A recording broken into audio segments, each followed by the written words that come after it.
ಭಾರತೀಯ ಪ್ರಸಿದ್ಧ ಸಮಕಾಲೀನ ಕಲಾವಿದರಲ್ಲಿ ಒಬ್ಬರಾದ ತನ್ನ ಚಿತ್ರಕಲೆಗಳ ಮೂಲಕ ಮಾನವೀಯ ಬದುಕಿನ ಹತಾಶೆ, ನೋವು, ಆಂತರಿಕ ಮನುಷ್ಯತ್ವ ಮತ್ತು ಸಮಾಜದಲ್ಲಿ ಇಳಿದಿರುವ ಮೌಲ್ಯಗಳ ಬಗ್ಗೆ ಪ್ರಭಾವ ಬೀರಿಸುತ್ತಾ ಸಾಮಾಜಿಕ ನ್ಯಾಯ ಮತ್ತು ಅನ್ಯಾಯದ ವಿರುದ್ಧದ ವ್ಯಥೆಯನ್ನ ಕಲೆಗಳಲ್ಲಿ ಸ್ಪಷ್ಟವಾಗಿ ಮೂಡಿಸುತ್ತಾ ಜನಮಾನಸಗಳಲ್ಲಿ ಅಮರರಾದ ಕೇರಳದ ಆಲಪ್ಪುಜಾ ಜಿಲ್ಲೆಯ ಪ್ರಸಕ್ತ ಕರ್ನಾಟಕದ ಬೆಂಗಳೂರಿನಲ್ಲಿ ನೆಲೆಸಿದ ಯೂಸಫ್ ಅರಕ್ಕಲ್ ಎಂಬ ಭಾರತದ ಸುಪ್ರಸಿದ್ಧ ಸಮಕಾಲೀನ ಕಲಾವಿದನ ಕಥೆಯನ್ನ ಕನ್ನಡ ಮುಸ್ಲಿಂ ಒಕ್ಕೂಟವು ಇಂದು ನಿಮ್ಮ ಮುಂದಿಡುತ್ತಿದೆ. ಇವರು ಯೂಸಫ್ ಅರಕ್ಕಲ್ 1945ರಲ್ಲಿ ಕೇರಳದ ಆಲಪ್ಪುಜಾ ಜಿಲ್ಲೆಯ ಚೆರಿಯನಾಡು ಗ್ರಾಮದಲ್ಲಿ ಜನಿಸಿದ್ದು, ಬಾಲ್ಯದಲ್ಲೇ ತಮ್ಮ ತಂದೆ ತಾಯಿಯನ್ನ ಕಳೆದುಕೊಂಡ್ರು. ಈ ದುಃಖದ ಅನುಭವಗಳು ಅವರ ಕಲೆಗಳ ಆಳುವನ್ನ ನಿರ್ಧರಿಸದಂತೆ ಕಂಡು ಬರ್ತದೆ.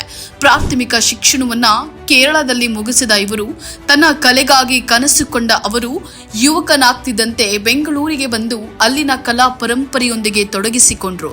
ಕರ್ನಾಟಕದ ಬೆಂಗಳೂರಿನ ಚಿತ್ರಕಲಾ ಪರಿಷತ್ನಲ್ಲಿ ಕಲಾ ಶಿಕ್ಷಣವನ್ನ ಪಡೆದು ನಂತರ ಬರೋಡಾ ವಿಶ್ವವಿದ್ಯಾನಿಲಯದಲ್ಲಿ ಆಧುನಿಕ ಕಲೆ ಮತ್ತು ತಾತ್ವಿಕ ಪ್ರಭೇದಗಳ ಕುರಿತು ಅಧ್ಯಯನವನ್ನ ಮಾಡಿದ್ರು.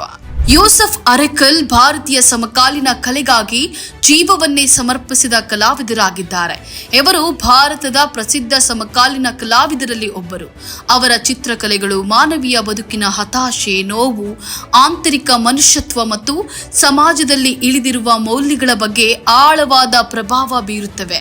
ಸಾಮಾಜಿಕ ನ್ಯಾಯ ಮತ್ತು ಅನ್ಯಾಯದ ವಿರುದ್ಧದ ವ್ಯಥೆಯು ಅವರ ಕಲೆಗಳಲ್ಲಿ ಸ್ಪಷ್ಟವಾಗಿ ಮೂಡಿಬರುತ್ತದೆ. ಯೂಸಫ್ ಅರಕ್ಕಲ್ ಅವರ ಚಿತ್ರಗಳು ಸಾಮಾನ್ಯವಾಗಿ ಛಾಯಾಚಿತ್ರದ ಶೈಲಿಯ ಕಪ್ಪು ಬಿಳುಪಿನ ಲೀನಿಯರ್ ದೃಶ್ಯಗಳಲ್ಲಿ ಮೂಡಿಬರ್ತಾ ಇದ್ವು. ಆದರೆ ಅವರ ಕೃತಿಗಳಲ್ಲಿರುವ ಪಾತ್ರಗಳು ಅತಿರೇಕ ಅಥವಾ ಚಮತ್ಕಾರದಿಂದ ದೂರವಾಗಿದ್ದು ನೈಜತೆಯ ಅನಾವರಣವಾಗಿತ್ತು. ಅವರ ಕಲೆಗಳಲ್ಲಿ ನಾವು ಕಾಣುವ ಮುಖಗಳು ಕೆಲಸಗಾರರ, ದಲಿತರ, ನಿರ್ಗತಿಕರ, ತಿರಸ್ಕೃತರ ಮುಖಗಳಾಗಿರುತ್ತವೆ. ಅವರು ಸಮಾಜದ ಅಡ್ಡವರ್ಗಗಳ ಧ್ವನಿ ಕಲೆಯಿಂದ ಹೊರತರಲು ಯತ್ನಿಸ್ತಾ ಇದ್ರು. ಆಧುನಿಕತೆ ಮತ್ತು ಮಾನವೀಯತೆ ಎಂಬ ಸಂಯೋಜನೆಯು ಅವರ ಚಿತ್ರೀಕರಣದ ಕೀಳಾದರ್ಶವಾಗಿತ್ತು. ಶಿಲ್ಪಿ ಮತ್ತು ಕವಿಯೂ ಆಗಿದ್ದ ಅವರು ಇತ್ತೀಚೆಗಷ್ಟೇ ಸಮವಯಸ್ಕ ಕಲಾವಿದರ ಭಾವಚಿತ್ರಗಳನ್ನ ತಾವೇ ಬಿಡಿಸಿರುವ ಫೇಸಸ್ ಆಫ್ ಕ್ರಿಯೇಟಿವಿಟಿ ಎನ್ನುವ ಅಪೂರ್ವ ಕೃತಿಯನ್ನ ಹೊರತಂದಿದ್ರು. ಅವರ ಬಹುತೇಕ ಚಿತ್ರಗಳು ಅನಾಮಧೇಯ ವ್ಯಕ್ತಿಗಳ ಮುಖಗಳನ್ನ ಹೊಂದಿದ್ದು ಬಣ್ಣ ಮತ್ತು ಲೈಟ್ ಶೇಡ್ಗಳ ಮೂಲಕ ಭಾವನೆಗಳನ್ನ ಅನಾವರಣ ಮಾಡುತ್ತವೆ. ಕೆಲವು ಪ್ರಮುಖ ಚಿತ್ರೀಕರಣ ಸರಣಿಗಳು tribute to a working class hero, faces of the unheard, metaphors of existence ಚಿತ್ರದ ಪ್ರಮುಖ ಸರಣಿಗಳಾಗಿವೆ. ಯೂಸಫ್ ಅರಕ್ಕಲ್ ಅವರು ಅನೇಕ ರಾಷ್ಟ್ರೀಯ ಮತ್ತು ಅಂತಾರಾಷ್ಟ್ರೀಯ ಪ್ರಶಸ್ತಿಗಳನ್ನು ಪಡೆದಿದ್ದಾರೆ. 1983ರಲ್ಲಿ ರಾಷ್ಟ್ರ ಪ್ರಶಸ್ತಿಯನ್ನ ಪಡೆದಿದ್ದಾರೆ. ಜೊತೆಗೆ ವರ್ಣಶಿಲ್ಪಿ ವೆಂಕಟಪ್ಪ ಪ್ರಶಸ್ತಿ, ರಾಜ್ಯೋತ್ಸವ ಪ್ರಶಸ್ತಿ ಮತ್ತು ಕರ್ನಾಟಕ ಲಲಿತಕಲಾ ಅಕಾಡೆಮಿ ಪ್ರಶಸ್ತಿಗಳು ಸಂದಿವೆ. ಕಾನ್ಸ್ಟೆನ್ಸ್ ಮಿಲನ್ ಭಟ್ಟರ್ ವೃತ್ತಿಗೆ ಆಯ್ಕೆಯಾಗಿದ್ದು ಜಾಗತಿಕ ಪ್ರದರ್ಶನಗಳಲ್ಲಿ ಪಾಲ್ಗೊಂಡಿದ್ರು. ಅವರ ಚಿತ್ರಗಳು ನ್ಯೂಯಾರ್ಕ್, ಲಂಡನ್, ಪ್ಯಾರಿಸ್, ಟೋಕಿಯೋ ಮುಂತಾದ ವಿಶ್ವದ ವಿವಿಧ ಸಂಗ್ರಹಾಲಯಗಳಲ್ಲಿ ಪ್ರದರ್ಶಿಸಲ್ಪಟ್ಟಿವೆ.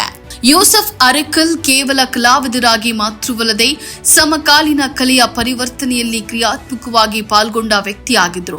ಅವರು ಬೆಂಗಳೂರು ನಗರದಲ್ಲಿ ಹಲವು ಪೇಂಟಿಂಗ್ ಮತ್ತು ಶಿಲ್ಪ ಪ್ರದರ್ಶನಗಳನ್ನು ಆಯೋಜಿಸಿದ್ರು ಮತ್ತು ಇತರ ಯುವ ಕಲಾವಿದರಿಗೆ ಪ್ರೋತ್ಸಾಹ ನೀಡುವಲ್ಲಿ ತಮ್ಮನ್ನ ಮುಡಿಪಾಗಿಟ್ಟಿದ್ರು. 2016ರ ಸೆಪ್ಟೆಂಬರ್ 4ರಂದು ಹೃದಯಾಘಾತದಿಂದ ನಿಧನರಾದರು. ಅವರ ಕಲೆಯು ಕೇವಲ ಚಿತ್ರಗಳಲ್ಲ, ಅದು ಒಂದು ಸಾಮಾಜಿಕ ಚಳುವಳಿಯಂತೆ ಕಾರ್ಯನಿರ್ವಹಿಸ್ತಾ ಇದೆ. ಅವರ ಪುತ್ರ ಶಜನ್ ಅರಕ್ಕಲ್ ಕೂಡ ಒಬ್ಬ ಕಲಾವಿದರಾಗಿದ್ದು ತಂದೆಯ ಕಲಾ ಪರಂಪರೆಯನ್ನ ಮುಂದುವರಿಸುತ್ತಿದ್ದಾರೆ.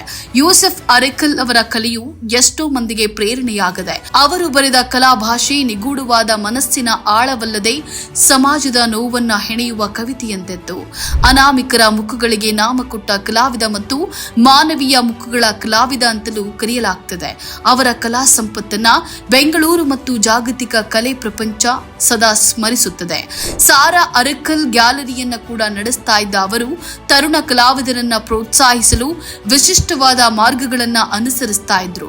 ಯೂಸಫ್ ಅರಕ್ಕಲ್ ರವರ ಕಲೆಯ ಮೂಲಕ ನಾಡಿನ ಸಮಸ್ತ ನಾಗರಿಕರ ನೋವು, ಸಮಸ್ಯೆಗಳಿಗೆ ದಾರಿ ದೀಪವಾಗಲಿ, ಯುವ ಕಲಾಕಾರರಿಗೆ ಬೆಳಕಾಗಲಿ ಎಂದು ಹಾರೈಸುತ್ತಾ ಯೂಸಫ್ ಅರಕ್ಕಲ್ ರವರ ಸೇವೆ ಕಾರ್ಯವೈಖರಿಯನ್ನ ಗುರುತಿಸುತ್ತಾ ಕನ್ನಡ ಮುಸ್ಲಿಂ ಒಕ್ಕೂಟದಿಂದ ಹೃದಯ ಸ್ಪರ್ಶಿ ಅಭಿನಂದನೆಗಳನ್ನ ಸಲ್ಲಿಸ್ತಾ ಇದ್ದೇವೆ.